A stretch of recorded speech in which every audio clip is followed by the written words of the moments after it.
오늘 우리 계신 하나님의 말씀 유다서 1장 1절에서 13절까지의 말씀입니다.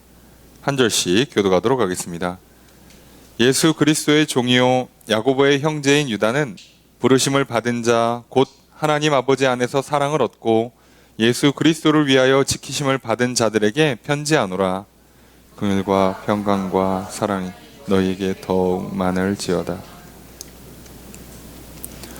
사랑하는 자들아, 우리가 일반으로 받은 구원에 관하여 내가 너희에게 편지하려는 생각이 간절하던 차에 성도에게 단번에 주신 믿음의 도를 위하여 힘써 싸우라는 편지로 너희를 권하여야 할 필요를 느꼈노니 이는 가만히 들어온 몇이 있음이라. 그들은 옛적부터 이 판결을 받기로 미리 기록된 자니 경건하지 아니하여 우리 하나님의 은혜를 도리어 방탕한 것으로 바꾸고 홀로 하나님이신 제 곧 우리 주 예수 그리스도를 부인하는 자니라. 너희가 본래 모든 사실을 알고 있으나 내가 너희로 다시 생각나게 하고자 하노라. 주께서 백성을 애굽에서 구원하여 내시고 후에 믿지 아니하는 자들을 멸하셨으며 또 자기 지위를 지키지 아니하고 자기 처소를 떠난 전사들을 큰 날의 심판까지 영원한 결박으로 흑암에 가두셨으며 소돔과 고모라와 그 이웃 도시들도 그들과 같은 행동으로 음란하며 다른 육체를 따라 가다가 영원한 불의 형벌을 받음으로 거울이 되었느니라. 그러한데 꿈꾸는 이 사람들도 그와 같이 육체를 더럽혀 권위를 업신여기며 영광을 비방한도다. 전사장 미가엘이 모세의 시체에 관하여 마귀와 다투어 변론할 때 감히 비방하는 판결을 내리지 못하고 다만 말하되 주께서 너를 꾸짖으시기를 원하노라 하였거늘 이 사람들은 무엇이든지 그 알지 못하는 것을 비방하는도다. 또 그들은 이성 없는 짐승같이 본능으로 아는 그것으로 멸망하느니라. 화 있을진저 이 사람들이여 가인의 길에 행하였으며 삭슬 위하여 발람의 어그러진 길로 몰려갔으며 고라의 폐역을 따라 멸망을 받았도다. 그들은 기탄 없이 너희와 함께 먹으니 너희의 애찬의 암초여 자기 몸만 기르는 목자여 바람에 불려가는 물 없는 구름이요 죽고 또 죽어 뿌리까지 뽑힌 열매 없는 가을 나무요. 함께 읽습니다. 자기 수치의 거품을 뿜는 바다의 거친 물결이요 영원히 예비된 캄캄한 흑암으로 돌아갈 유리하는 별들이라. 아멘. 할렐루야. 수요일 저녁 주임전에 나와 말씀을 배우시는 성도님들을 주님의 이름으로 환영합니다. 우리 옆에 있는 분들과 사랑의 의자를 나누겠습니다. 인사합시다. 사랑합니다. 축복합니다. 이 시간 주 앞에 나와 말씀을 배우시는 성도님들에게 주님의 크신 은혜가 함께 있기를 주의 이름으로 축복합니다. 우리 나눠드린 교환 함께 보시면서 오늘 본 말씀 유다서 1장 1절에서 13절 말씀 살펴보겠습니다. 먼저 1절의 첫 번째 문장 읽습니다. 시작.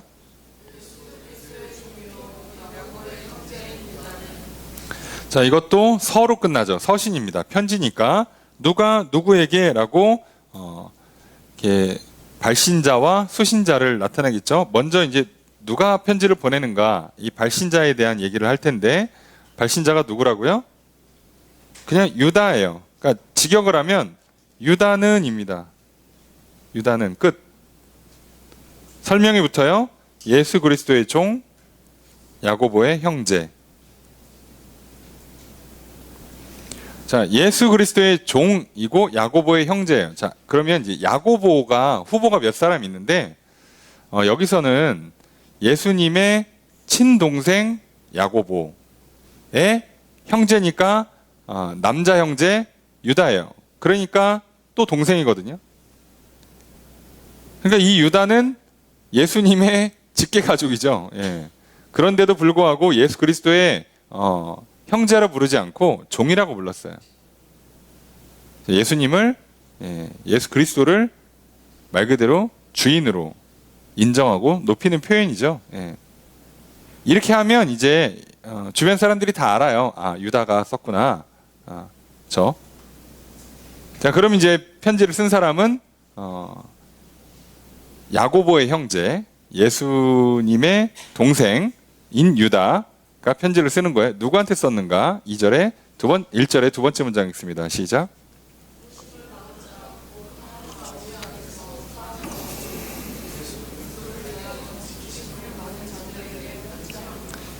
자, 주어 수로라고 할 수가 없고 이제 수신자니까 누굴까요? 부르심을 받은 사람들이에요. 그죠? 자, 여기에 이제 수식어가 붙는데 이 사람들이 누구냐? 하나님 아버지 안에서 사랑을 얻고, 두 번째로 예수 그리스도께서 예수 그리스도를 위하여 지키심을 받은 자들에게, 투. 수신자예요. 그러면 보통 끝나는데, 점 찍고 끝나는데, 이제 우리는 부드럽게 의역하기 위해서 편지한다라고 돼 있죠. 이 문장이 쉬워 보이는데 은근히 헷갈립니다. 우선 하나님 아버지 안에서 사랑을 얻었다.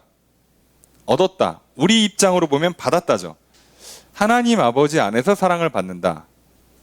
아내라고 하면 이거는 이제 그 당시 넓은 표현이에요. 옛날엔 단어가 명확하지 않은 경우가 있다고 그랬죠.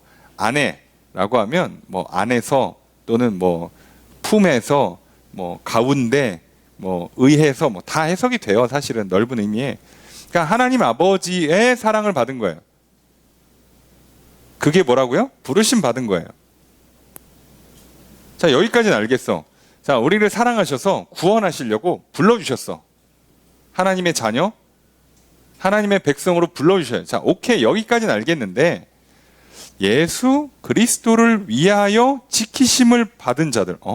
자, 우리가 익숙한 방식으로 번역하면 예수 그리스도를 위하여라고 하면 누가 누구를 위하는 게 돼요? 마치 부르심을 받은 자가 예수 그리스도를 위하는 것처럼 보인단 말이에요. 그래서 이 위하여라는 번역이 조금은 좋지 않아요. 그냥 여기도 안에서처럼 그냥 예수 그리스도께서 그냥 이렇게 하는 게 무난해요. 예. 오히려 이런 걸 이렇게 직역하듯이 번역할 필요가 없거든요. 도리어 오히려 이런 부분이 직역을 안 하는 게 좋아요.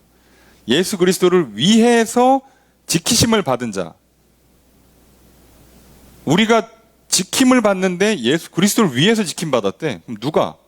하나님인가? 그럼 하나님께서 우리를 예수 그리스도를 위해서 지켜준다고? 나를 지켜주는데 예수 그리스도를 위해서? 자, 이래도 문장이 이상해요.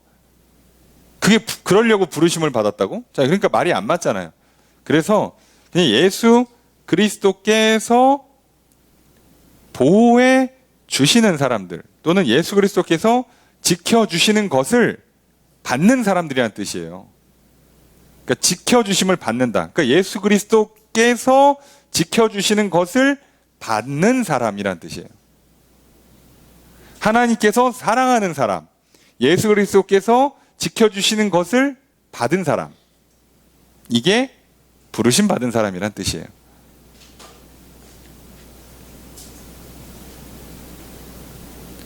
그래서 이렇게 하면 이제 어려워지니까 부르심 받았다, 하나님의 사랑, 하나님께 사랑받는다.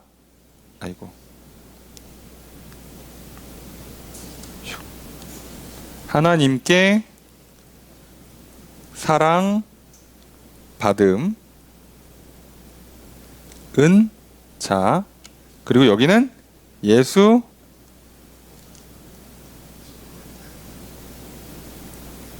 그리스도께 보호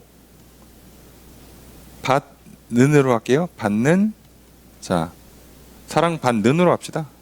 이렇게 하면 또 과거처럼 들리니까 하나님께 사랑받는 자, 예수 그리스도께 보호받는 자, 곧 부르심 받은 사람. 이게 가장 무난한 번역으로 보시면 될 것 같습니다. 여기에 시간 많이 쓸 거 아니니까. 내용 이해되시죠? 자, 그러니까 수신자가 결국 누구예요? 굉장히 넓죠. 특정을 하지 않았어요. 어느 교회나 어느 지역을 특정하지 않았어요. 그러니까 모든 성도들을 향해서 다 쓰는 거예요. 그러니까 지금 이 야고보의 형제 유다가 실제로 활동하고 있는 그 지역이 어디냐? 예루살렘 교회거든요. 여기는 예루살렘에서 지도자로 활동을 하고 있었기 때문에 여기서 편지를 보내면 예루살렘뿐만 아니라 뭐 최소한 이스라엘 내에 있는 대부분의 교회들에게는 이 편지가 복사해서 전달되겠죠. 그러니까 대부분의 그리스도인들에게 다 전해주는 편지예요. 그러니까 대상을 특정하지 않고 어느 교회, 어느 누구 이렇게 특정하는 게 아니라 그냥 성도들한테 다 보내는 겁니다. 그럼 우리로 치면은 오늘날 뭐 저기 이렇게 그 대통령이 뭐 대국민 담화 이런 거 하는 거잖아요. 이해되시죠? 전 국민을 향해서 그냥 쫙 얘기하는 것처럼. 보통은 뭐 장관 불러다 얘기하고 보통은 뭐 저렇게 뭐 경제 이렇게 중요한 사람들 불러다가 얘기하고 뭐 이렇게 하는 건데 가끔씩은 전 국민을 향해서 얘기하는 것 같이 지금 유다가 모든 성도를 향해서 편지를 보내고 있어요. 무슨 내용이길래? 자, 2절 함께 읽습니다. 시작.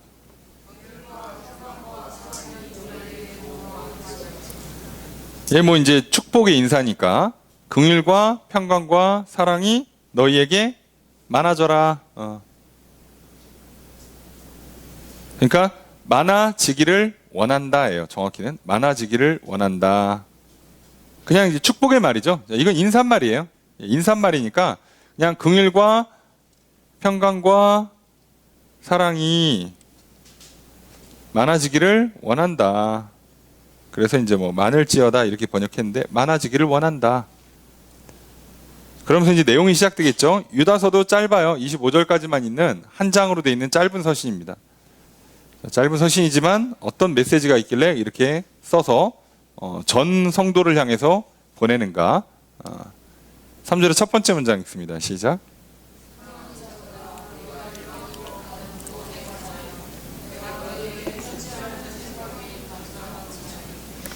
저것을 어떻게 될까요? 내가 뭐 하려고 했다? 간절하던 차, 간절했다. 우리식으로 표현하면 애썼다예요. 열정적으로 뭔가를 하려고 했다는 뜻이거든요. 직역하면 열심을 냈다. 보통 이렇게도 표현을 하는데 그냥 우리식으로 표현하면 애썼다예요. 애썼다. 그래서 직역을 하면 내가 너희에게 편지하려고 여러 가지로 애썼다. 또는 많은 열심으로 행했다. 그러니까 많다가 그냥 양으로 많다라고 할 수도 있고 방법으로 많으면 여러 가지거든요. 여러 가지로 애를 썼다는 거예요. 그래서 편지를 하려고 했었어. 원래는 편지하려고 계획하고 준비를 하고 이제 나름 노력을 하고 있었던 거예요. 그래서 자, 생각이 간절하던 차에 생각이 간절했다. 이게 뭐냐면 애를 썼다. 근데 무슨 편지를 쓰려고 했느냐? 우리가 일반으로 받은 구원에 관하여, 편지 제목인 거죠. 요 편지를 쓰려고 그랬어. 원래는 우리가 일반으로 받은 구원에 관하여. 일반으로 받았다. 일반적으로 받았다는 얘기가 아니라 같이 받았다는 얘기예요. 일반 하나로 똑같이 공통으로 받은 이란 뜻입니다. 그래서 우리가 공동으로 받은 구원. 그러니까 우리가 다 같이 받은 구원이란 뜻이에요. 내가 받은 거랑 네가 받은 게 다른 거 말고 우리 같이 받은 구원. 그러니까 예수 그리스도의 복음을 말하는 거였죠. 이거에 관해서 편지를 한번 써서 정리를 한번 해주려고 했던 거예요. 지도자니까 교회들이 이제 좀 시간이 지나면 헷갈리고 오해가 생기고 왜곡하고 또 사람들이 이런저런 이제 이상한 주장들 하고 이단들 들어오고 그러니까 정리를 한번 해주려고 했던 거예요. 구원론, 소위 구원론을. 어떻게 우리가 구원받은 건가? 우리가 받는 구원은 누가 무엇을 어떻게 주는 건가? 이렇게 좀 정리해 쓰려고 애를 쓰고 이제 노력을 하고 있었던 차에 그래서 편지를 막 쓰고 있는데 이걸 갑자기 덮어버리고 더 중요한 게 생긴 거예요. 그게 3절의 두 번째 문장입니다. 한 번에 함께 읽습니다. 시작.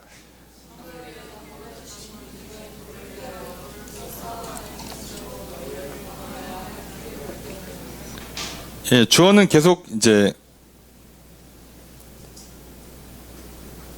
내가 뭐 한다? 예, 필요를 느꼈다. 필요를 가졌다. 뭐를 할 필요?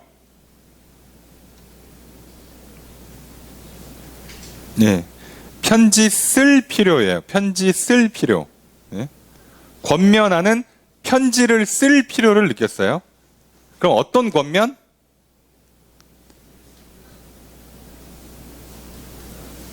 요번 이제 갑자기 바뀐 두 번째 주제는 요거죠. 성도에게 단번에 주신 믿음의 도를 위하여 힘써 싸우라.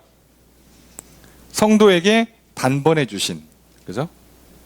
한 번에 주신 믿음의 도. 여기서 왜 한 번이라고 썼냐? 예수 그리스도의 십자가의 대속으로 인해서 우리는 어떻게 해요? 한 번의 죄 용서를 받는 거예요. 그렇죠? 예. 예수님이 지금 두 번째 예수님, 세 번째 예수님 오신 게 아니에요. 한 번에. 지금 한 번에 모든 걸 다 끝내셨어. 예수님 이 땅에 오시는 걸로. 십자가로 다 끝냈어요. 그래서 이것을 쓰는 표현이 단번에거든요. 단번에 주신 믿음의 도. 그것을 위해서 힘써 싸우라. 위해서 힘써 싸운다. 그거를 지키기 위해서란 뜻이죠. 믿음을 지키기 위해서 힘써 싸워야 된다. 라고 편지를 바꿔서 쓴 거예요. 그래서 지금 보내는 거죠. 그러니까 지금 편지의 주제는 뭐겠어요? 믿음을 위해서 힘써 싸워라. 이 믿음은 어떤 믿음? 성도에게 단번에 주셨던. 예수님이 오셔서 한 방에 딱 끝내버린 바로 그 구원의 믿음. 구원의 길. 자, 그 믿음을 지키기 위해서 힘써 싸우라는 얘기예요. 자, 우리가 늘 얘기하지만 지금 이제 요한계시록이 벌써 끝나가는 우리 입장에서 주일 낮 설교가 핵심 중에 하나가 뭐라고요? 영적 전쟁을 싸워야 된다예요. 피해서는 안 돼요. 이건 피하는 게 아니에요. 피할 수도 없지만 피해서도 안 돼요. 성도들이요, 뭔가 이런 그 영적 전쟁이라고 말하는 구원에 관한, 예수 그리스도에 관한, 진리에 관한, 성경에 관한 말씀을 놓고는 좋게 넘어가면 안 돼요. 이건 싸워야 되는 거예요. 많은 사람들이 항상 문제가 어디서 생겨요? 반대로 하니까 생기죠. 할 거 하고 하지 말 걸 안 하면 문제 안 생깁니다. 근데 인간사의 참 딜레마가 뭡니까? 하라는 건 안 하고, 그죠? 하지 말라는 건 해요. 그러니까 문제가 생기겠죠. 자, 성경은 뭐라고요? 영적 전쟁, 믿음을 놓고는 힘써 싸우라고 가르쳐요, 항상. 그리고 나머지는 다투지 말라고 합니다. 형제와 다투지 말라고. 그러니까 성경에서 우리가 싸워야 되는 영적인 주제는 악한 영들, 그 악한 영들이 주는 거짓, 유혹. 그것의 핵심은 결국 예수 그리스도 외에 다른 구원이 있다는 일종의 우상숭배죠. 그것을 이렇게 대놓고 뭐라고 딱 만들어서 가져오면 이단이라 부르죠, 우리가 그걸. 그렇지 않습니까? 여기는 싸우는 거예요. 그래서 영적 전쟁을 싸우라는 것과 같은 말 중에 하나가 이단은 교회에서 물리치는 거예요. 이해되시죠? 이단은 그 형제 사랑의 대상이 아니라고 성경은 분명히 가르쳐주고 있죠. 예. 여기는 사랑의 대상이 아니에요. 우선 내쫓고 나서 이 사람이 잘못했습니다. 그러면 그땐 받아들일 수 있지만 나도 예수 믿으니까 받아주세요. 그러면 내쫓아야 돼요. 이단은. 그리고 그 외에 우리 교회의 어떤 그 구성원들의 스타일과 달라. 정치색이 달라. 경제 수준이 달라. 그거는 다툼의 대상이 아니라 오히려 사랑해줘야 돼. 자, 그러니까 우리가 이 성경이 말하는 죄가 아니냐, 뭐가 죄인가, 그리고 뭐가 구원인가에 관한 문제는 싸워야 되는 거예요. 그죠? 오늘날 그래서 우리가 갖고 있는 여러 가지 문제 중에 하나가 뭡니까? 동성애나, 그죠? 그 동성 관련된 문제잖아요. 자, 그거 어떻게 해야 되는 거예요? 교회에서 예, 싸워야 돼요. 교회는 그 싸우는 겁니다. 안타깝지만. 그러면 교회 밖에서 싸워야 되냐? 아니요. 이거 조심하셔야 됩니다. 교회 밖에서는 싸우는 거 아니에요? 무슨 얘기냐? 교회 안에, 그죠? 또 어떤 일이 일어나요? 동성 목사님, 저희가 동성 결혼을 하려고 하니까 줄에 좀 서주세요. 그럼 어떻게 하는 거라고요? 노. 저희 동성 부부인데 교회에 성도로 등록시켜주세요. 노입니다. 이해되세요? 네? 아시겠죠? 쉽죠? 근데 동성 부부가 결혼하겠다고, 내가 지금 저기 그 결혼식장을 운영하는 사장님이야. 근데 동성 결혼식을 하겠다고 빌려. 그럼 어떻게 해야 되는 거예요? 빌려주는 거예요. 이해되십니까? 이건 영적인 문제가 아닌 거예요. 이해되시죠? 그냥 경제활동입니다. 우리가 무슨 저기 환영, 우리 결혼식장은 동성애 커플들을 위해서 특별 이벤트, 이건 하지 말아야 돼. 그리고 그건 아니지만 온 걸 거절할 필요는 없어요. 이해되시죠? 예. 이걸 좀 구분하셔야 돼요. 그래서 교회 안과 밖을 어느 정도는 좀 구분하셔야 되고, 영적인 전쟁과 그렇지 않은 걸 조금은 구분하실 수 있어야 돼요. 여러분, 이거 잘못하면 반대로 해요.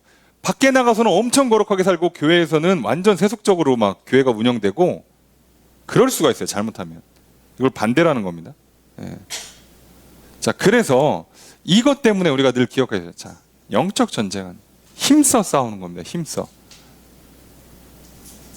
여기다 힘을 쓰시고 딴 데는 힘을 쓰지 말라고. 이게 성경이 늘 가르치는 가르침이에요. 자, 이 가르침을 써요. 자, 핵심은 이거예요. 자, 믿음의 도를 위해서 힘써 싸우세요. 자, 요게 이제 유다서의 핵심 주제라고 한다면, 그럼 갑자기 왜 구원에 관한 얘기를 쓸래다가 이단에 관한 얘기로 내용을 바꿨는가? 이유를 설명해 주겠죠? 4절의 첫 번째 문장 읽습니다. 시작. 조수로 어떻게 될까요? 가만히 들어온 사람 몇이 있기 때문이다. 예. 가만히 들어온 사람이 몇 사람이, 어떤 사람들이 있다. 가만히 들어왔다, 조용히 들어왔다라고도 표현할 수 있겠지만, 더 정확한 표현은 뭐예요? 조용히 얌전이란 뜻이 아니라 몰래란 뜻이죠. 몰래. 슬그머니 들어왔다는 얘기예요. 안 밝히고. 그렇죠? 이단들이 나 이단이요 라고 하면, 그죠? 입구 컷 당하잖아요. 못 들어오잖아. 그러니까 어떻게 하는 겁니까? 안 밝히고 들어와요. 그래서 우리는 이 영적 전쟁, 진리를 구분하기 위한 싸움을 싸워야 돼요. 그렇죠. 자, 그럼 이 사람들은 누구냐에 대한 설명이 좀 뒤에 붙어 있어요. 4절의 두 번째 문장 읽습니다. 시작.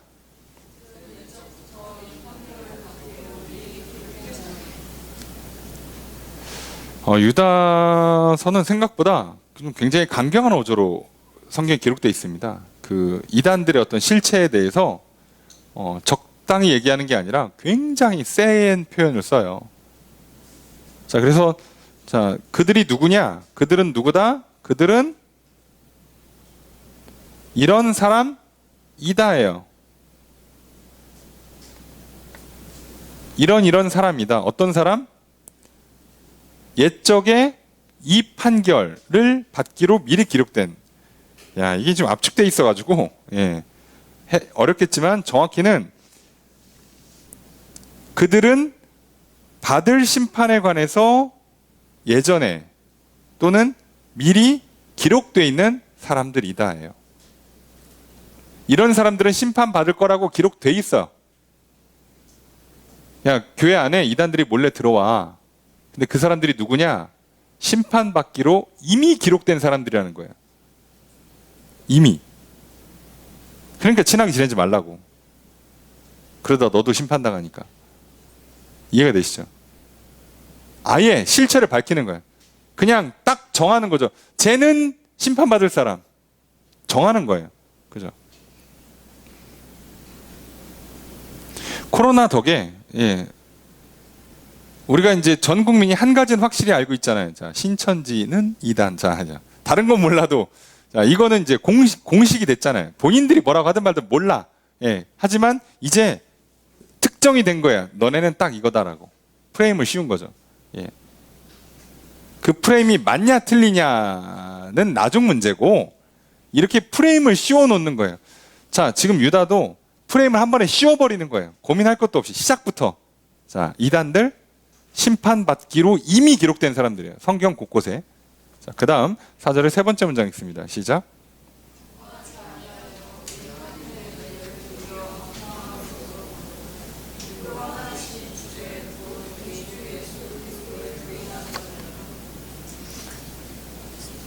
자, 뭐 설명을 여러 가지 했습니다. 그죠? 세 가지를 설명했는데, 자, 이 사람들 어떤 사람들이다? 첫 번째로는 경건하지 않은 사람들이다예요. 그러니까 지금 쉼표를 붙이는 겁니다. 경건하지 않은 사람이다. 두 번째, 은혜를 방탕으로 바꾼, 하나님의 은혜를 방탕으로 바꾼 사람이다. 불경건, 방탕.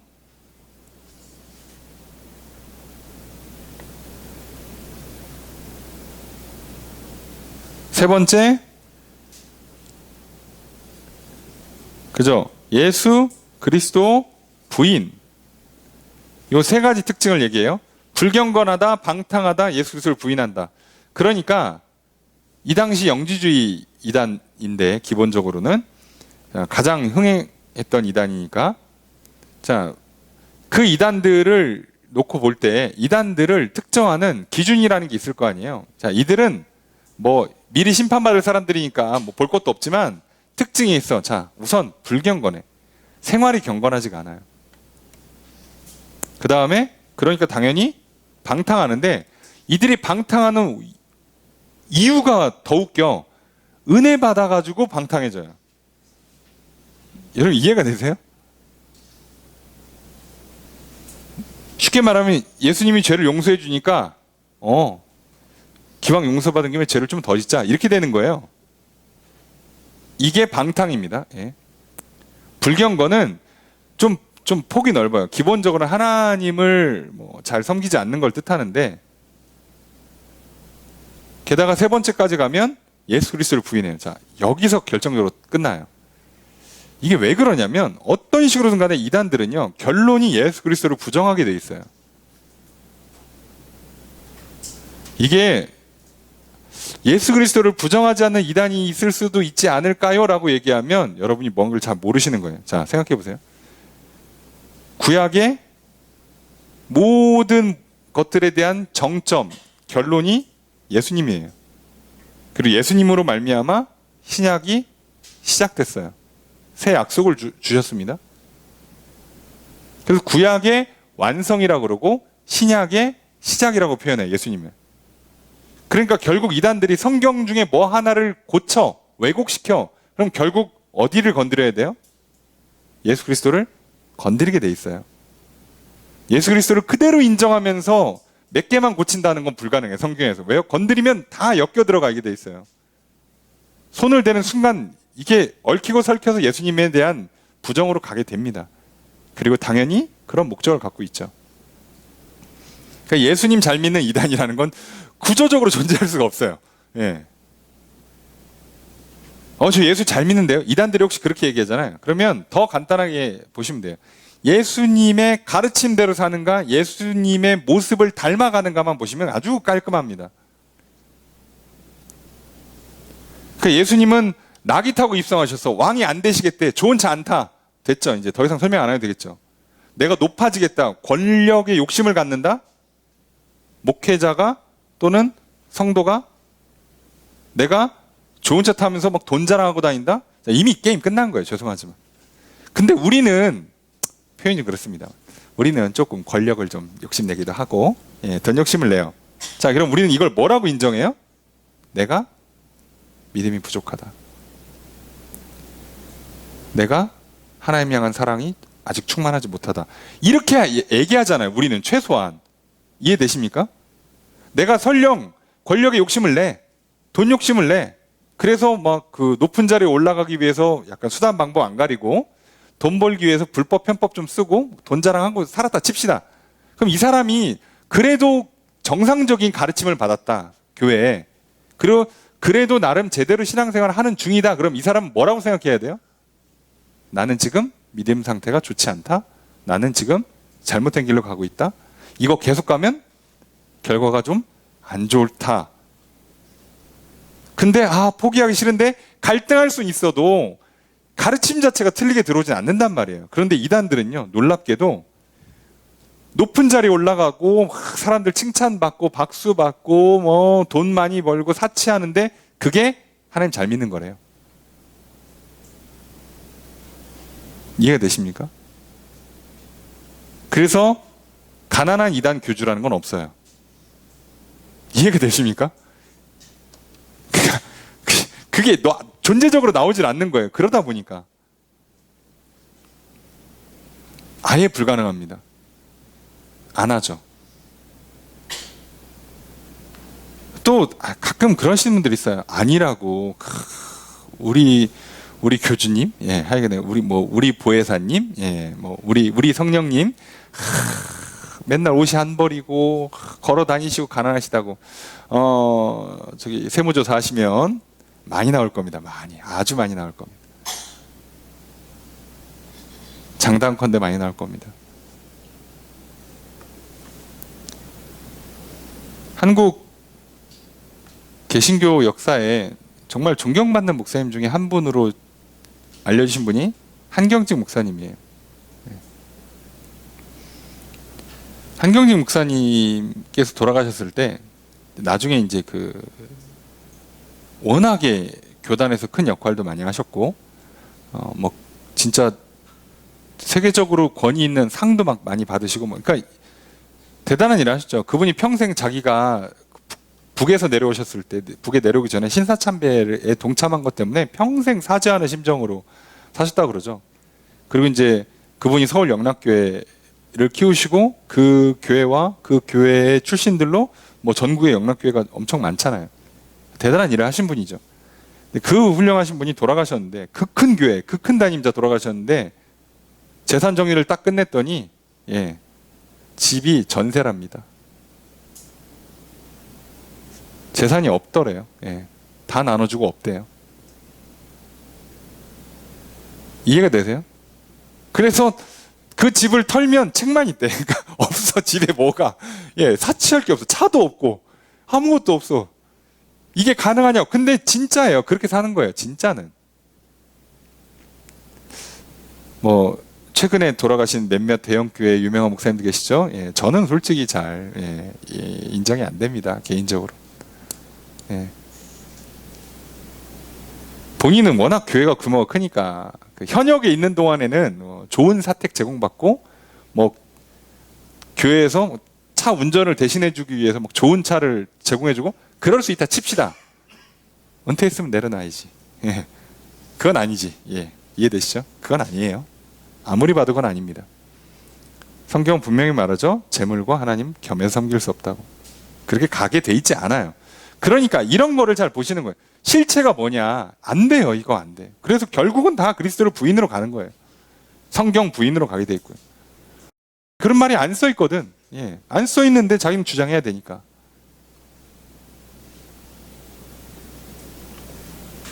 일단 잘 보셔야 돼요. 성경은요, 다른 종교의 경전처럼 디테일한 행동 양식이 많이 안 써 있어요. 생각보다. 뭐를 해라, 뭐는 하지 마라, 뭐를 열심히 해라, 뭐를 막 죽도록 노력해라, 이런 게 거의 안 써 있어요. 여러분 읽어보세요. 뭐만 하라고? 믿기만 하라. 서로 사랑하라. 그게 끝이에요. 왜요? 그렇게 하면 그 사람들보다 훨씬 더 열심히 살 거니까. 그것만 되면 영혼이 깨끗게 새롭게 되고 그 안에 믿음, 소망, 사랑으로 충만해진다. 그 기쁨으로 행한다. 여러분, 비교가 안 되는 삶을 살게 될 거예요. 그러니까 그 가르침을 건드리려고 하니까, 그래서 뭐 여러분 뭐 아침부터 저녁까지 뭐 하루에 몇 시간씩 기도하고 몇 시간씩 뭐 얼마씩 뭐 헌금하시고 뭐 이런 얘기를 하려니까 성경에 없는 걸 해야 되니까 건드리죠. 그럼 건드리면 결국 어디로 귀결돼요? 말씀이신 예수님을 부인하게 돼 있어요.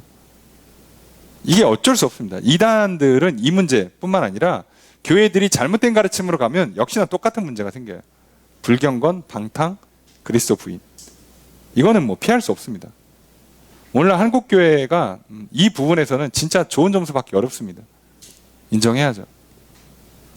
그만큼 여러분들도 저도 경계를 해야 돼요. 조심해야 되는 겁니다. 이거 쉬운 문제가 아니거든요. 자, 5절 첫 번째 문장 읽습니다. 시작.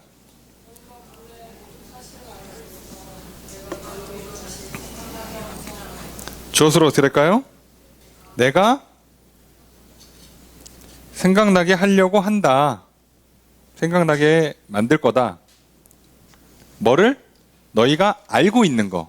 왜요? 당연히 알고 있죠. 예수 그리스도를. 예수 그리스도의 복음을 알고 있어.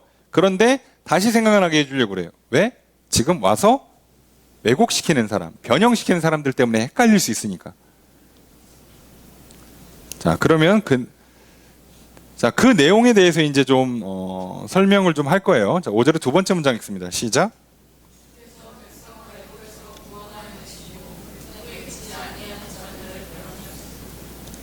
자, 우선 5절 이하에 있는 내용은 뭐냐면 경계를 위해서 이단들이 했던 것과 같은 방식으로 했을 때 어떤 일이 있었냐, 실제 성경에서. 아까 써있죠? 불경건, 방탕, 그리스도 부인자, 이런 류의 그 삶을 사는 사람들에게 성경은 실제로 어떤 일을 했는가 너희들이 알고 있겠지만 복습시켜주는 거예요. 자, 그 첫 번째 내용이 5절 두 번째인데 주어서로 어떻게 될까요? 주께서 멸하셨다. 누구를? 예, 믿지 않는 자들.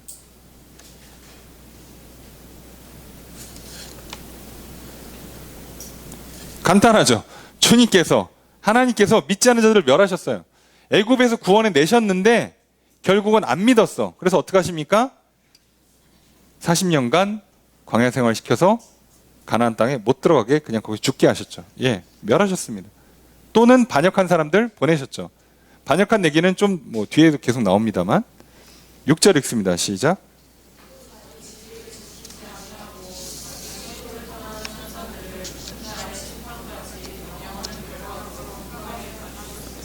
자, 주어는 계속해서 주님이시고요. 주님께서 뭐 하셨다? 가두셨다. 누구를? 예, 천사들을. 자, 주님도 확실하시죠? 안 믿으면 출애굽한 이스라엘 백성들도 멸하는 거고, 예, 자기 자리 안 지키면 천사들도 가두는 거고, 예. 그런 걸 우리가 성경에 써 있고 실제로 그러셨으니까 모를 리 없잖아요. 괜찮을 거야. 하나님 사랑이 많으시니까 괜찮을 거야. 괜찮으면 좋겠지만 성경엔 그렇게 안 써 있습니다. 이걸 잘 보셔야지. 좋겠지? 그러면 좋아요. 저도 좋고 여러분도 좋고 다 같이 좋은데 문제는 사실이 아니라니까? 사실이 아니라고요. 전쟁이 안 났으면 좋겠죠. 예, 다 좋아요. 러시아도 좋고 우크라이나도 좋고 유럽도 좋고 미국도 지금 미국만 좋겠지. 자, 하여간에 유럽도 좋고 우리나라도 좋고 다 좋아. 그런데 사실은 전쟁이 나잖아요. 전쟁이 난다고. 어떡하냐고 전쟁이 나는 걸. 안 났으면 좋겠는데 왜 그런데. 뭘 왜 그런데요. 났잖아. 그럼 났으면 어떡할지를 고민해야지. 자, 자기 자리 안 지키는 지위, 자리 또는 통치 영역이에요. 안 지키고 자기 자리를 떠난 천사들 누구겠어요? 반역한 천사들, 사단과 악한 뭐 영들이라고 보통 표현하는 그 천사들 전부 다 예, 심판 날까지 결박으로 흑암에 가두셨어요. 어둠 가운데 두셨어요. 빛의 영역에 들어오지 못하게 하셨어요. 다시는 못 돌아와요. 그리고 이제 나중에 마지막 심판 때 완전히 무적행, 불못에 던져버리시는 거죠. 하나님 확실하십니다. 예. 늘 얘기하잖아요. 살아있을 때는 무한한 은혜의 기회를 주시지만, 예, 죽는 그날 그 시점부터는 칼 같은 심판이에요. 죽고 나서 후회하니? 한번 기회를 더 주면 잘할 수 있을 것 같아? 그래, 그러면 내가 일주일만 좀 더 연장시켜줄까, 삶을? 한번 해볼까? 안 해요. 그런 거 전혀 없습니다. 그날로 끝이에요. 예. 이건 정말 잘 구분하시라고 했잖아요. 살아있을 때에 주어지는 무한한 기회가 있다고 해서 죽음 뒤에도 무한한 기회를 주는 건 절대 아니에요. 죽음은 끝이에요. 절대 안 줍니다.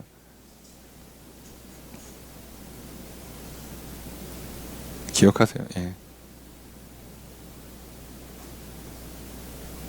버스가 기다릴 때는 아무 때나 타도 되지만 떠나면 끝입니다. 예. 예. 주로 이제 광역버스, 고속버스 타시면 아시죠? 한 15분 전부터 탈 수 있잖아, 버스를. 예. 그죠? 내가 15분 전에 가나 5분 전에 가나 출발하려고 하는데 막 뛰어 들어가나, 예, 다 탈 수 있습니다. 자, 차가 떠나면 못 합니다. 끝난 거예요, 그때는. 자, 안 돼요. 확실한 겁니다. 하나님 이런 분이라는 거 기억하라는 거예요. 예. 7절 읽습니다. 시작.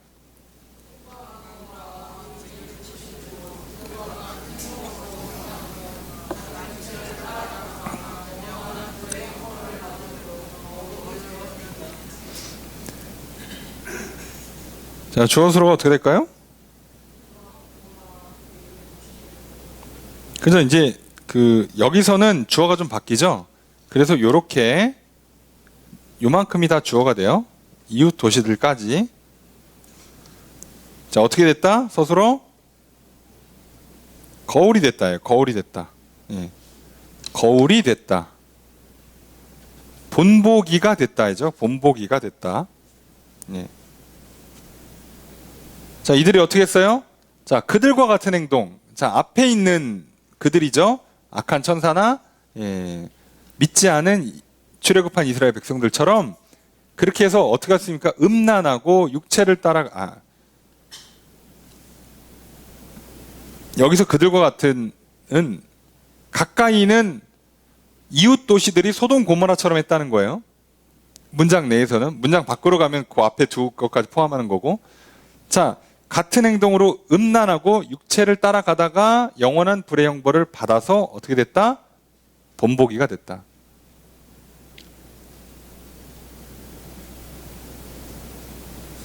그러니까 세 가지 예를 들고 있어요. 하나님의 확실한 심판, 안 믿었을 때, 그죠? 확실한 심판.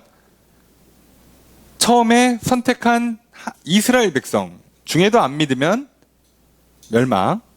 하나님의 천사, 영적인 존재들이었다가도 자리를 떠나면 멸망. 소돔 고모라는 처음부터 하나님 백성이 아니었죠. 예. 그리고 이웃 도시들, 하나님 백성 아닌 애들, 아닌 도시들, 아닌 사람들도 결국은 하나님 안 믿으면 멸망. 그러니까 결론은 공평하게 안 믿으면, 안 따라오면 멸망이죠. 자, 확실하다 이거예요. 자, 이 얘기를 왜 그렇게 할까요? 이단들이 왜곡시키는 것 중에 하나가 뭐겠어요? 하나님 말 안 들어도 괜찮다. 안 죽는다. 여기서 많이 본 거 같죠? 예, 아담과 하와 당시에 뱀이 했던 거랑 똑같습니다. 안 죽어. 하나님은 죽는다. 하와는 죽을 걸. 자, 뱀은 안 죽어. 자, 원래 이렇게 왜곡이 이렇게 되는 겁니다. 그죠? 죽는다 그랬는데 죽을 걸. 안 죽어. 안 죽네. 자, 이렇게 되는 거죠. 예, 그래서 먹어요. 먹지 말라니까 결론은 먹는 게 되는 기적이 일어나죠. 예, 그렇게 돼요. 우리도 그렇습니다. 하지 말라고 했는데 하지 말아야 되나? 해도 괜찮을 걸? 해볼까? 하자. 이렇게 되는 거죠. 그래서 결론은 뭐예요? 하지 말라고 했는데 했죠. 하라고 했는데 안 했죠. 예, 불순종, 불신앙이에요. 자, 그럼 하나님 어떻게 하신다고요? 멸망. 자, 이건 불변의 진리예요. 멸망. 근데 이단들은 여기서 장난치는 거예요. 멸망 안 시킬 거야. 용서해 준다니까. 영주주의들이 갖고 있는 특징 중에 하나가 뭐라고요? 영적인 것만 중요해요. 영만 구원받아. 영만 구원받아. 자, 있죠? 바로 옆에 영만 구원받아요? 그 육은 어차피 구원 대상도 아니고 얘는 상관이 없는, 그냥 애시당초 악한 거 부정한 거고 버리고 갈 거래. 그러니까 경건하게 사는 게 아니라 막 살아도 된다는 기적의 논리가 펼쳐지기 시작합니다. 그래서 막 살죠. 네, 놀랍게도. 그래서 그랬으면 좋겠잖아. 또 은근히 천국은 가고 싶고 죄는 다 짓고, 그걸 만족시키는 아주 완벽한 논리가 하나 만들어졌어요. 할렐루야. 그러고선 하는 거예요, 사람들이 다. 예. 근데 진짜 무서운 건 뭐라고? 성경에 그렇게 안 써 있다. 하나님 그렇게 말씀하신 적이 없다. 예수님도 그렇게 말씀하신 적이 없다. 성경 기록 어디를 찾아봐도 그런 구절은 없더라예요. 놀랍게도. 예, 없어요.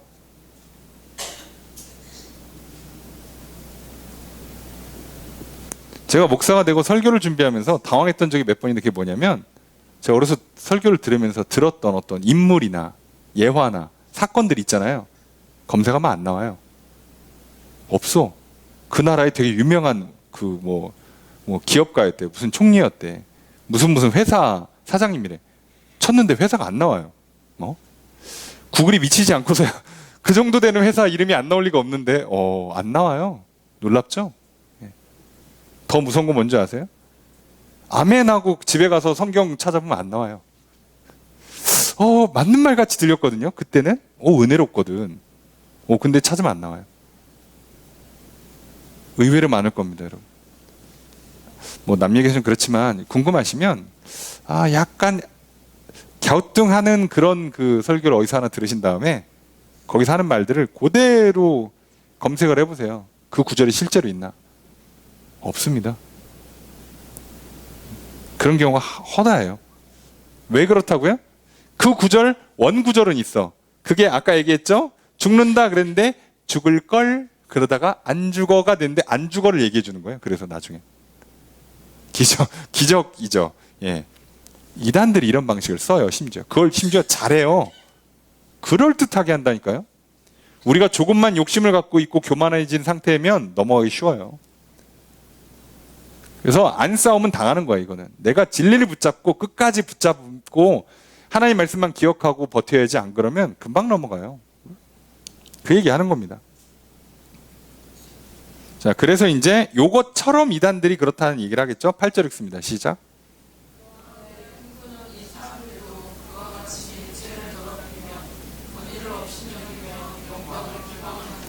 저것으로 들을까요? 그죠? 꿈꾸는 이 사람들이 뭐 한다? 그죠? 육체를 더럽힌다, 권위를 업신여긴다, 영광을 비방한다, 방탕하고, 그죠? 비방하고, 업신여기고. 근데 꿈꾸는 이 사람, 왜 꿈꾸느냐고 표현했을까요? 영지주의를 겨냥한 표현이죠. 이들은 신령한 체험 가운데 뭔가 말할 수 없는 그런 영적인 지식을 직접 전수받는다, 이렇게 얘기를 하니까. 꿈꾼다가 약간 환상처럼 이해하시면 돼요. 환상.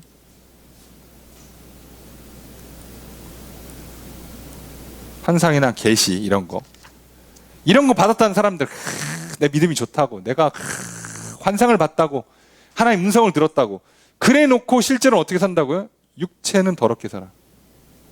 음행하고, 그죠? 여기서 말하는 건 정확히 음행이죠. 음행하고.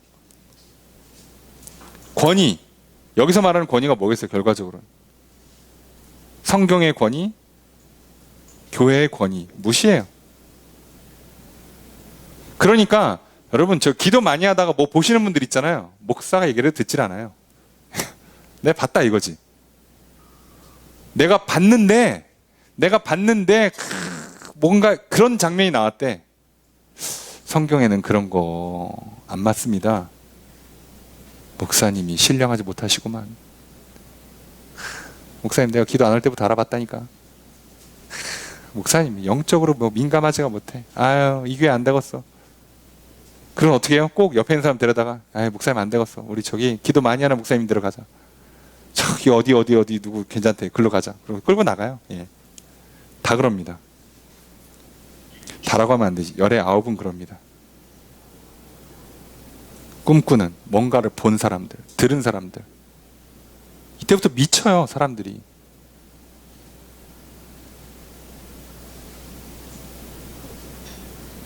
아니, 그러니까 꿈은 해몽이 중요한 건데 꿈만 이렇게 꾸면 어떻게 해? 자, 꿈에서 자 불이 났어요. 현실에서 뭐예요? 불난다예요? 아니면 그 불타서 집 홀라당 타고 회사 타고 망한다는 얘기예요? 아니면 잘 된다는 얘기예요? 누구는 꿈이 맞다 그러고 누구는 꿈을 반대로 해석해서 누구 말이 맞아? 예. 어차피 아무 말도 안 맞겠지만 해석을 잘해야죠. 예. 그럼 우리는 환상을 보여주신 분이 하나님이 맞다면 그분이 내가 이런 환상을 보여줄 것이라고 이미 써놓은 성경이랑 맞아야 될 거 아니에요. 안 맞죠, 근데. 그럼 어딘가 틀렸겠지. 그럼 나는 선택해야 돼. 해석이, 내가 본 환상에 대한 해석이 잘못됐다. 환상을 보여준 대상이 잘못됐다.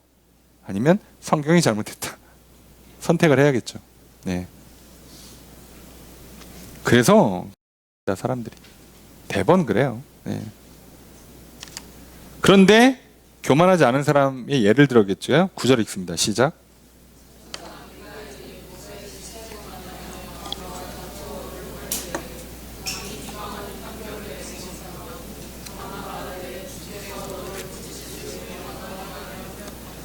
저것을 어떻게 될까요?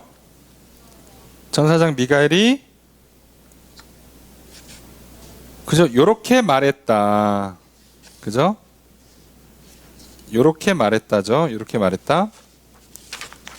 미가엘이 자, 이건 이제 그 외경에 있는 내용인데 모세의 시체를 놓고 마귀가 모세의 시체를 달라고 했다는 기록이 있어요. 이유는 여러 가지야. 자, 우선 모세가 살인을 했으니까 얘는 천국 못 간다 이거지. 내가 지옥으로 끌고 가겠습니다. 이거예요. 마귀가 모세 달라 이거예요. 모세를. 예.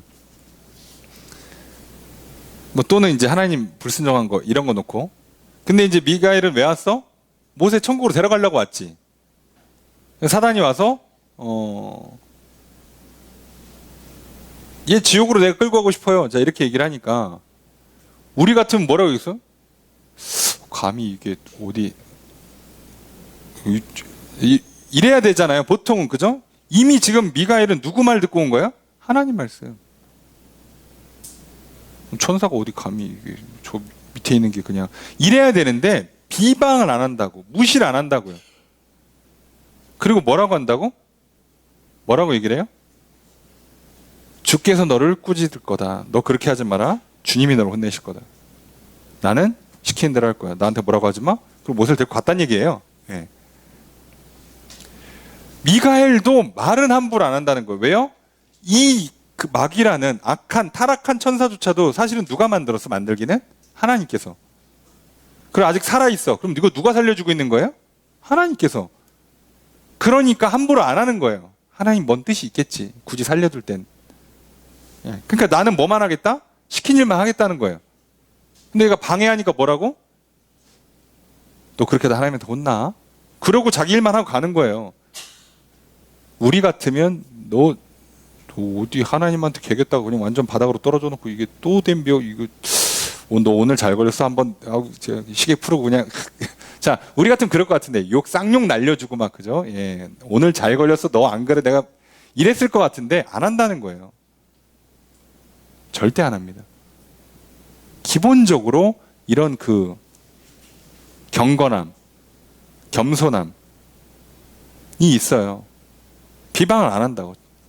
천사장인데 굳이 서열로 따지면 천국에서 넘버 2인데 넘버 2인데도 비방을 안 한다고, 욕을 안 한다고, 무시를 안 한다고요. 그에 반해서 뭘 이렇게 뭘 하나 본 사람들 있죠. 예, 뭘 들었어? 그럼 그때부터요. 예, 성경도 비방하고 뭐 예수님 이런 걸 써놨대. 아니 장난 아니라니까요. 대부분 이단들이 다 뭘 봤대잖아요. 예. 저기 그 새하늘 새 땅 보셨대잖아. 예. 봤다는데 뭐 어떻게 봤대? 그래서 그다음부터 뭐라는 거야? 친구하자고. 너도 받고 나도 받으니까 같은 급 아니냐고 친구하자 그러고 비방해요. 이단들 여러분 조금만 그 길 가서 논쟁 붙잖아요. 욕합니다. 여러분 안 해보셨죠? 논쟁하잖아요. 논쟁하다가 밀리잖아요. 욕해요. 대번 욕합니다. 그 생각보다 이단들이 특징이 있어요. 분명히 본인들이 진리를 갖고 있다. 본인들은 구원받는다. 나는 믿음 충만하다. 막 이렇게 얘기하잖아요. 조금만 건드리잖아요. 야, 쌍욕하고 막 물건 때려 부시고 난리도 아니에요. 이상하죠. 여러분 생각해도 좀 이상하잖아. 아니 당신들이 진짜야. 오히려 우리가 잘 몰랐어. 오히려 우리가 더 수준 낮았어. 니들이 진리를 알았어. 니들은 진짜 믿음, 진짜 소망, 진짜 사랑으로 충만해. 그럼 뭔가 다른 차원의 모습을 보여줘야 되잖아요. 아유, 어림도 없어요. 조금만 모하면 부시고. 저도 젊은 시절에 이단 대책 무슨 행사 갔다가 바리케이트 팔짱 끼고 막 밀리고 막 거기서 막 욕하고 막 물건 던지는 거 해봤습니다. 야, 장난 아니더라고요. 데모도 그렇게 안 해. 데모도. 와, 그때 알았죠. 저게 실체구나, 저들의. 아니 진짜로 그래요.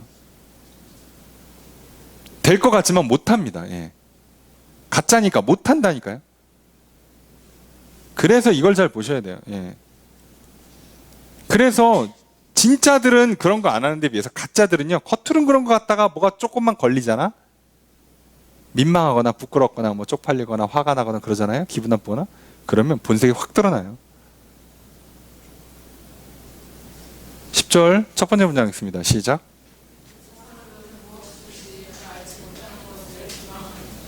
주어서 어떻게 될까요?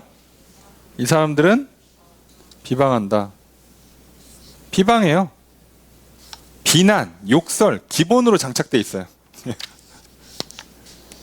여러분, 그러니까 우리는 죽어도 이렇게 저렇게 이단은 싸워서 못 이겨요. 욕으로도 못 이기고 열심으로도 못 이기고 뭘 봤다 들었다 이런 걸로도 못 이기고 못 이깁니다. 참 대단하신 분들이에요. 근데 어떡하지? 어쨌든 뭐 한 가지 확실한 건 그들이 말하는 것처럼 우리랑은 같은 곳은 안 갈 것 같아요. 다른 곳을 갈 것 같아요. 뭐 둘 중에 한쪽은 좋은 데 가겠죠.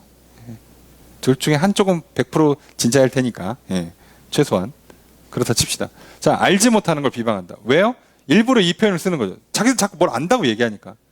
니들은 욕하는데 자기들 말이 맞다고 욕을 하는데 심지어 몰라.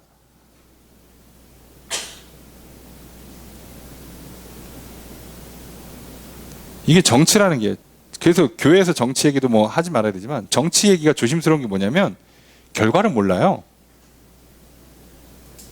뽑은 저 사람이 일을 잘할지 못할지 몰라요. 실체를 우리는 아직 모른다니까요. 그죠? 잘 몰라요, 우리 생각보다. 근데 내가 지지하는 후보를 욕했다고 나 또 욕하고 서로 왜 그러냐고 모르잖아. 그 사람 욕이 알고 봤더니 맞는 욕이야. 욕 먹어 마땅해. 심지어 그럴 수도 있어요. 근데 그럴 리 없대. 내가 지지하는 후보가 맞대, 훌륭하대, 저 사람 뽑아야 나라가 된대. 그런 게 어딨어요. 여러분 죄송하지만 그런 건 없어요. 우리 딴에 나름 최선을 다하는 것 뿐이지 정답이라는 게 정해져 있는 게 아니에요. 정치라는 게. 근데 아시죠? 여기도 한번 교만해가지고 내가 뭘 봤대, 내가 저 사람의 말을 들어보니까 저 사람이 맞대, 내가 사람 좀 볼 줄 안다, 내가 뭐 저 사람의 어떤 그 정치 철학을 들어보니까 뭐 미래가 보인다는 둥. 자, 그쯤 게 완전히 빠져들잖아요. 그럼 이제 반대편인 사람들은 어떻게 하는지 아시죠? 멱살 잡고 욕하고 싸우고 난리가 납니다. 전 국민을 하나로 만들어서 좀 좋은 나라 만들어도 바빠 죽겠는데 왜 편갈라 싸우냐고. 근데 놀랍죠. 싸우죠. 희한하죠. 그렇게 돼요. 몰라요. 자기가 뭐 하는지도 몰라. 심지어. 많은 사람들이 자기가 지지하는 후보가 대통령이든 뭐 국회의원이든 당선 안 되면 희망이 없다, 미래가 암울하다, 이민 가야겠다 얘기하죠. 장단컨대 아무도 안 갑니다. 안 가요. 자기도 몰라. 자기도 이 나라가 어떻게 될지 몰라. 사실은 알지. 모른다는 걸. 이제 우선 지켜보자. 알긴 뭘 알아요, 솔직히 우리가. 내일도 모르는 사람들이 뭐 대통령, 국회의원 뽑아놓고 5년 뒤를 어떻게 알아요? 어떻게 아냐고. 나도 모르는데 남을 어떻게 알아? 근데 뭐 내가 환상 하나 봤어. 그게 꿈을 꾼 건지 사단이 보내준 건지 진짜 성령이 보여주신 건지 어떻게 아냐고. 노골적으로 몰라요. 그래서 늘 성경으로 점검하는 거라고 그랬잖아요. 그럼 성령님은 무슨 얘기만 하신다고? 아버지께 본 것만 전해준다고 그랬죠. 예수님 말씀하신 것만 생각나게 하신다고, 깨닫게 하신다고. 근데 갑자기 와서 성령님이 야, 그때 내가 예수한테는 그 얘기 안 했는데 너한테만 특별히 얘기해 줄게. 자, 이런 100% 사기죠. 장난치십니까? 예. 천지 창조 때부터 같이 있던 분이 갑자기 배신 때릴 리가 없잖아요. 예. 그게 말이 돼? 그런데 그렇대. 또 내가 들었으니까. 여기서 핵심은 내가 들었다. 자, 그래서 아마 안 돼요. 예. 이 문제를 계속 반복하는. 그러니까 지금 유다도 진짜 강경한 어투로 다 일일이 까주는 거예요. 쟤들의 실체가 이렇다. 저들이 하는 방식이 이렇다. 다 까주는 거죠. 10절에 두 번째 문장 있습니다. 시작.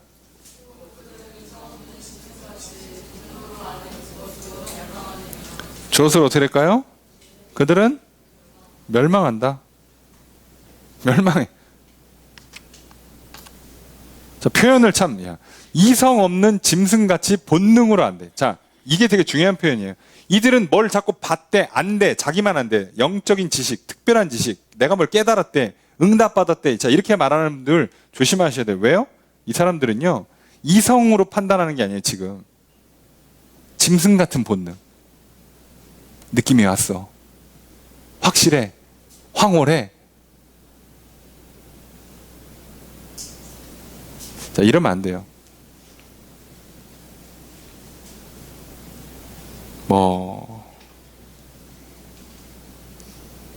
가슴이 뛴다. 마음이 평안해진다. 예.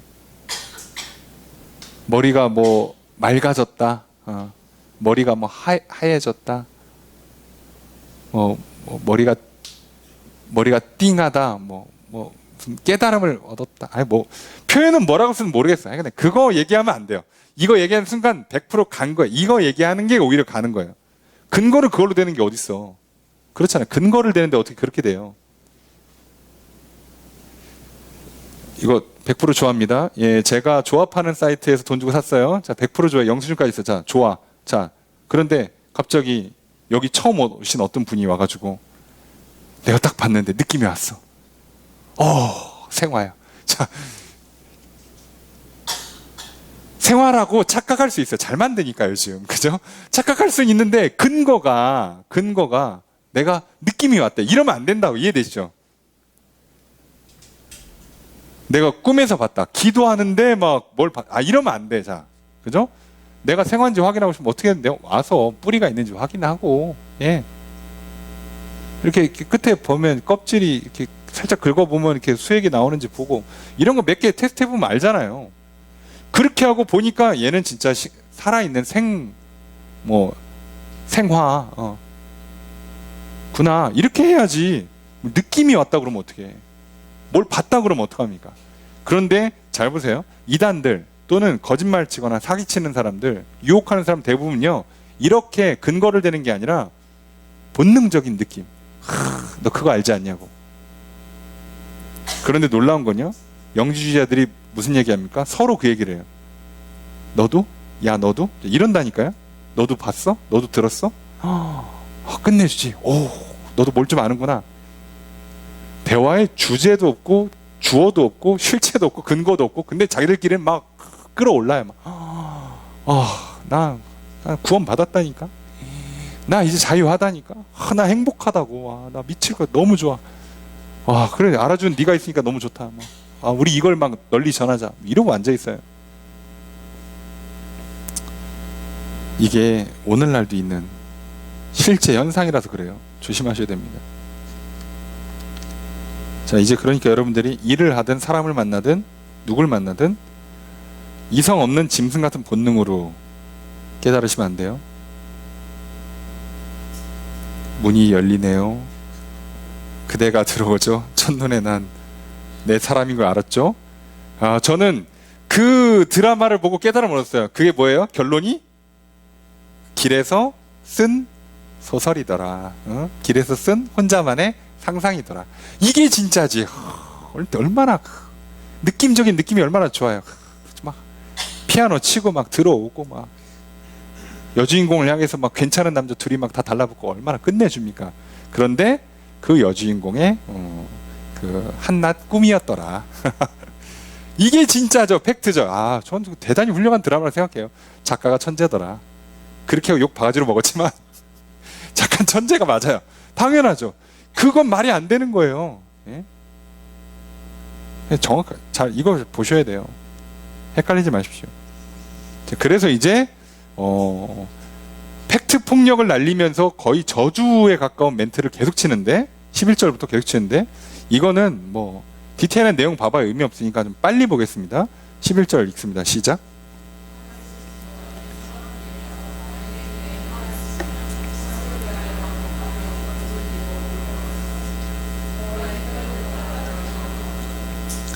자, 주어를 어떻게 할까요? 화 있다, 망했다. 이 사람들은 망했다. 왜냐? 첫 번째 가인의 길로 행했고, 두 번째 삭슬 위에 발람의 어그러진 길로 갔고, 세 번째 고라의 폐역을 따라 멸망을 받았다. 가인의 길, 자, 형제살인. 그것도 뭐 때문에? 시기 질투 미움 때문에요. 삭슬 위에서 발람의 어그러진 길. 발람을 가지 말라고 하나님께서 했는데 갔죠. 결국은 왜요? 돈 받으려고. 예. 돈 받으러 가선 또 못해. 그 자리에선. 그래놓고 뒤에 가서 저기 이렇게 축제 열어가지고 우상숭배하게 꼬셔가지고 다 넘어뜨리죠. 망가뜨리죠. 왜요? 받은 게 있으니까. 이 사람 결국 뭘로 움직인 거야? 결과적으로는 겉으로는 하나님 말씀 듣는 것처럼 보이지만, 그죠? 실제로는 돈. 예. 세 번째 고라의 폐역. 자, 고라의 폐역이 뭐예요? 출애굽한 이스라엘 백성들에게 모세가 지도자가 되니까 반발하는 세력들이 있었어요. 너만 지도자냐? 이래가지고 우리도 그랬다가 이제 싹 다 이렇게 땅 갈라져서 다 들어가셔서 가셨죠. 예. 하나님이 세웠는데 왜 거기다 자격을 논하냐고. 지금 하나님께서 오디션 본 거야? 자, 몇 살 이상? 성별은 뭐? IQ 얼마 이상? 뭐 저기 시험 몇 점 이상 통과자 이렇게 뽑은 게 아니라 하나님이 그냥 뽑았다고요. 근데 그 사람을 거절하면 누굴 거절하는 거야? 따지고 보면 하나님 거절하는 거지. 이해되세요? 그래서 거절하면 안 되는 거예요. 그런데 이 고라의 자손들이 어떻게 한 거야? 너만 선지자냐고, 너만 기도하냐고. 물론 이거 나중에 저기 모세 그 누님 미리암도 했다가 한번 갈 뻔했죠. 갈 뻔했는데 살려준 거잖아요, 사실 은혜로. 근데 여기는 아예 쿠데타를 일으켜가지고 하나님께서 보내드렸죠. 니들은 안 되겠다. 그리고 이런 그러니까 이게 이단들이 갖고 있는, 교만한 자들이 갖고 있는 속성이에요. 그죠? 미움, 시기, 살인, 돈, 그리고 반란, 반역, 권위에 대한 반역, 반란. 목사님만 기도하시냐고. 아니, 당신도 기도하는 거 알겠는데 내가 최소한 여러분 죄집시다, 뭐 성경 없는 거 합시다, 이거 아니라고 하면 하나님께서 교회에 목회자를 세워서 질서를 통해서 일하고자 하시는 바를 기본은 따르는 거예요. 자, 뭐 목사는 그렇다 치고, 자, 집에서 애들이 여럿 있으면 첫째, 둘째, 셋째 있죠. 예, 첫째가 뭘 그렇게 잘났어? 처음 태어난 게 잘난 거예요. 훌륭한 거예요. 둘째는 그냥 숙여야지, 뭘 방법이 있어? 근데 이제 나중에 뭐 키가 크니까, 내가 공부를 다 잘하니까, 내가 돈 잘 버니까 무시해? 그러다가 멸망당하는 수가 있습니다. 하시면 안 돼요. 아시겠죠? 조심하셔야 됩니다. 12절의 첫 번째 문장 있습니다. 시작.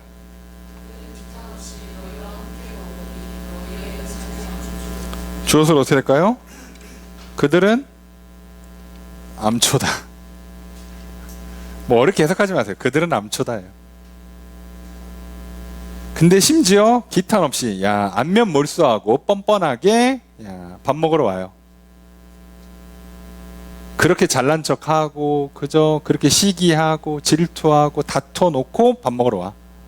왜? 또 밥 먹어야지. 희한합니다. 12절의 두 번째 문장 있습니다. 시작.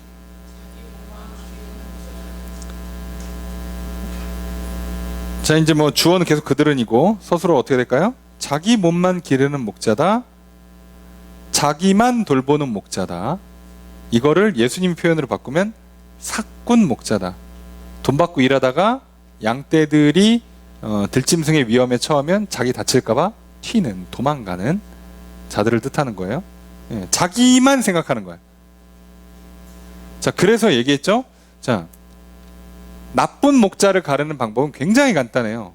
나쁜 목회자, 2단까지 갈 것도 없어. 예, 그냥 나쁜 목회자 또는 목회자만 하지도 맙시다. 나쁜 부모, 나쁜 선생님, 나쁜 지도자, 하여간에 저기 위에 있는 사람이 좋으냐 나쁘냐를 구분하는 건 굉장히 간단해요. 생각보다. 여기 써 있잖아요. 자기 몸만 위하느냐 아니냐를 주시면 돼요. 그러니까 좋은 윗사람은 어떻게 하는 거예요?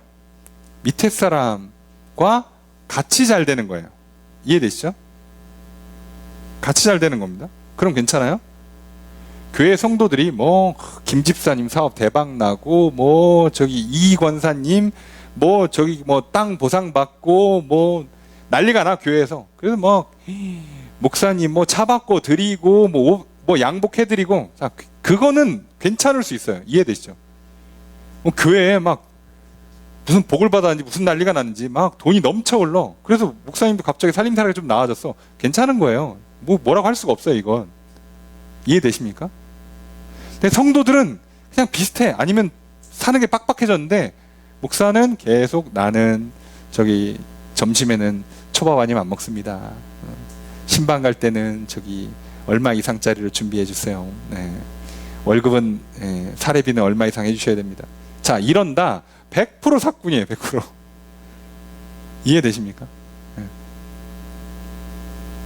그러니까 참 좋은 목회자는 그 목회자가 나름 여유 있는 삶을 살 수 있는 유일한 길은 성도가 다 잘 되는 것밖에 없어요. 그 외에는 기본적으로 가난을 깔고 갈 수밖에 없는 거예요. 왜요? 먼저 돌보니까. 양떼를 먼저 돌보니까. 그게 맞는 거예요. 어쩔 수 없어요. 이렇게 하면 다 가짜입니다. 이렇게 얘기하시면 돼요. 그래서 아까도 얘기했지만 가난한 이단 교주라는 건 존재 자체가 불가능해요. 겉으로 뭐 누더기 옷 입고 다니시면 세무조사 좀 하시면 됩니다. 예. 그 자녀들 이렇게 뭐 하고 있는지 잘 털어보시면 됩니다. 그럴 수가 없습니다. 예. 이게 간단한 겁니다. 12절 세 번째 문장 있습니다. 시작. 자, 뭐라고요? 구름이다. 구름은 구름인데 물이 없어. 바람 따라 옮겨가는 구름이야. 근데 물도 없어. 그럼 이 구름 뭐 어디다 써? 예, 쓸모없다는 얘기죠.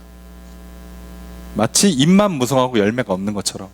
구름이 있는데 비가 안 오면 뭐합니까? 예, 소용없죠. 그러니까 이 겉만 그렇고 실체가 없다, 이 얘기를 계속 반복하는 거예요. 12절 네 번째 문장 있습니다. 시작.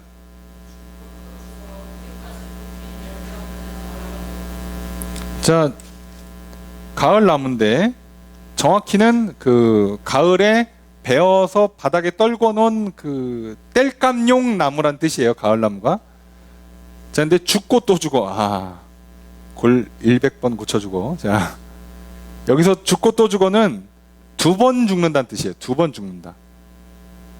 그래 두 번 죽어서 뿌리채 뽑혔다 이건데, 두 번 죽었다가 확실히 죽었다는 뜻도 있고, 또 하나는 여기서 두 번 죽었다는 건 처음에 예수 믿기 전에 그저 죄악에 죽었다가 예수를 믿고 구원 받았는데 이렇게 미쳐가지고 멸망의 길로 갔기 때문에 너는 두 번째 죽음을 맞이한다. 이것으로 이제 두 번째 죽음을, 계시록 살펴본 것처럼 성도들에겐 두 번째 죽음이 없잖아요. 그죠? 근데 이들은 두 번째 죽음을, 심지어 이단들은 두 번째 죽음을 미리 땡겨받는 케이스예요. 심지어 살아 생전에 확증을 받아 두 번째 죽음을. 그렇다는 얘기예요. 뭐 볼 것도 없죠. 확실히 죽은 거예요. 그러니까 답이 없어요. 거기는 13절 첫 번째 문장 있습니다. 시작. 되게 시적인 표현인데 어쨌든 거친 물결이다. 거친 파도. 예. 여러분 해변에 파도 치면 그 파도 거품이 있는 거 아세요? 예. 그죠? 그 거품처럼 뭐를 뿜는다고? 자기의 수치를. 파도 치면 그냥 이렇게 조용히 쳤다가 들어가야지 그냥 그런가 보다 하는데 이렇게 거품이 자꾸 튀면 이렇게 거품 올라와 있으면 뭔가 흔적이 남잖아. 그런 것처럼 이단들로 그냥 조용히 왔다 조용히 가면 좋은데 뭔가 이렇게 거품, 예. 그것도 또 해 뜨면 사라지는 거품을 풍긴다는 거예요. 근데 심지어 그게 수치의 거품이야. 예. 거품, 샴페인. 예. 그러니까 이들은 있어 보이는데 실체도 없고 뭔가 드러내봐야 결국 더 쪽팔릴 뿐이고 나중에. 근데 어차피 이성 없는 짐승 같은 본능으로 하기 때문에 장래일도 모르고 지금 내가 뭐 하고 있는지도 모르고 그냥 미쳐가지고 좋아가지고 교만해가지고 예, 하고 있는 거예요. 13절에 두 번째 문장 있습니다. 시작.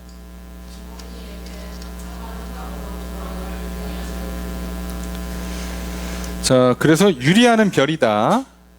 유리하는 별들이다 라고 돼 있는데요. 자, 이거는 해석을 좀 뭐 해야 되는데, 유리한다, 방황하는 별이다, 영원히 예비된 캄캄한 흑암으로 돌아가는 유리하는 별이다. 자, 그냥 어렵게 생각하지 마시고 별똥별로 이해하시면 돼요. 별똥별로. 고대 사람들은요, 별똥별에 쭉 가다가 이제 번쩍하고 사라지잖아요. 그럼 어디로 간다고? 흑암으로 돌아간다고 생각하는 거예요. 그거를. 자, 그 얘기입니다. 저들은 별인데, 원래 별이라면 어떻게 돼요? 원래 항상 그 자리에서 자기 자리에서 빛을 쫙 발하고 있어야 되잖아. 그래서 누군가한테는 별 이름이 되기도 하고 누군가한테는 뭐 나침판처럼 써야 되는데, 얘가 갑자기 3초 컷 착 하고 그냥 끝나는 거예요. 있어 보이는 별인 줄 알았는데 아니온 거죠. 예, 사라지는. 그렇다는 거예요. 이단들은 처음에는 믿음 충만한 것 같고 막 대단한 것 같은데 뭔가 싹 하고 사라져 버리는 거죠. 없어, 실체가. 예, 그러기 쉬워요. 이게 이단들의 실체라는 거예요. 자, 지금 유다서는 이 이단의 문제를 두고 이들이 갖고 있는 실체를 드러내고 이것을 보고 경계하라고 지금 권면해주고 있습니다. 그래서 성도들에게 계속해서 이 믿음의 도를 위해서 힘써 싸워라, 영적 전쟁을 싸워라, 이기는 자가 되라고 권면합니다. 오늘 우리에게도 똑같습니다. 2000년이 지나도 여전히 뭔가 꿈꾸는 자들, 환상에 취해서 뭘 자꾸 보고 들으시는 분들, 교만한 분들, 예. 그래서 결국은 방탕한 삶 좋아하고 돈 좋아하고 권위, 높은 권위를 얻기 위해서 막 그 반란 일으키고 하는 거 좋아하는 분들 있죠. 많죠. 여전히 있죠. 그것을 구별하라고 또 우리에게 얘기하십니다. 여러분, 하나님께 주신 이 진리의 복음 참 좋은 건데 항상 이렇게 거짓들이 많아요. 그래서 가만히 있으면 아차하는 순간 이 진리의 복음을 내가 속아서 놓칩니다. 스스로 반납하는 수가 있다고 그랬죠. 빼앗긴다는 표현을 쓰죠. 예, 하지 마시라고 주의하셔야 돼요. 한 번 주어지고 공짜로 주어지는 아주 좋은 거지만 두 번은 안 줄 수 있다. 그러니까 절대로 스스로 반납하시면 안 됩니다. 그거를 경계하는 거니까. 여러분, 오늘날 같이 여전히 참 이성과 정보의 시대인 것 같아도 여전히 이런 수많은 거짓과 속임이 난무합니다. 여러분, 이 진리를 위해, 믿음의 도를 위해 끝까지 싸우시고 이기는 자가 되시기를 힘쓰시기를. 그래서 결국은 믿음의 도를 지켜 이기시는, 그래서 정말 하나님께 주시는 놀라운 구원의 은혜, 생명의 풍성한 복, 상과 복을 누리며 살아가시는 저 여러분들이 되시기를 주 이름으로 축복합니다. 말씀 적용하겠습니다. 유다서는 교회에 침투한 이단을 경계하기 위해 기록한 서신입니다. 유다는 서신을 통해 이단의 실체를 드러내고 고발함으로 성도들에게 경고의 메시지를 전합니다. 유다는 성도들에게 단번에 주신 믿음의 도를 위하여 힘써 싸우라고 권면합니다. 예수 그리스도의 십자가 공로를 믿음으로 단번에 주신 구원을 지키기 위해 성도들은 매 순간 끊임없이 영적 전쟁을 치러야 합니다. 영적 전쟁에서 이기는 자가 되어야 합니다. 이단 사상에 빠져 구원을 빼앗기지 않아야 합니다. 유다는 이단들이 심판받을 것이 성경에 기록되어 있음을 말합니다. 첫째로 경건하지 않기 때문이고, 둘째로 하나님의 은혜를 방탕한 것으로 바꾸었기 때문이고, 셋째로 그리스도를 부인했기 때문입니다. 특별히 영주주의자들은 자신들이 영적 지식을 소유함으로 구원을 받았다고 생각하며 육체를 부정적인 것으로 생각하여서 결국 성경을 왜곡하고 하나님과 그리스도를 부정하며 음행과 방탕한 삶을 살았습니다. 이들은 특별한 지식을 소유했다고 말하는 무지한 자들이요, 실상은 가인, 발람, 고라와 같은 사람들입니다. 유다는 이단의 실상을 인식함으로 이단을 경계하고 믿음을 지키라고 권면합니다. 나의 신앙을 살펴봅시다. 교회 안에 또는 내 안에 가만히 들어온 이단자 또는 이단 사상이 있는지 살펴봅시다. 교만에 빠져 자기 주장만 하기 전에 먼저 실상을 바로 보아야 합니다. 성경을 바르게 배워야 합니다. 예수 그리스도의 말씀과 삶을 통해 우리는 믿음의 대상과 내용을 확실히 알 수 있습니다. 구약과 신약을 통해 우리는 진리를 확실히 알 수 있습니다. 그러므로 늘 깨어 영적 전쟁을 힘써 싸워야 합니다. 도우시는 성령님을 힘입어 결국 승리할 것입니다. 이 싸움을 싸우시고 성령을 힘입어 결국 이기시며, 그래서 예비된 영원한 하늘나라를 상으로 받으시고 이 땅에 천국을 맛보시며 생명의 풍성한 복을 누리시는 저 여러분들 되시기를 주의 이름으로 축복합니다.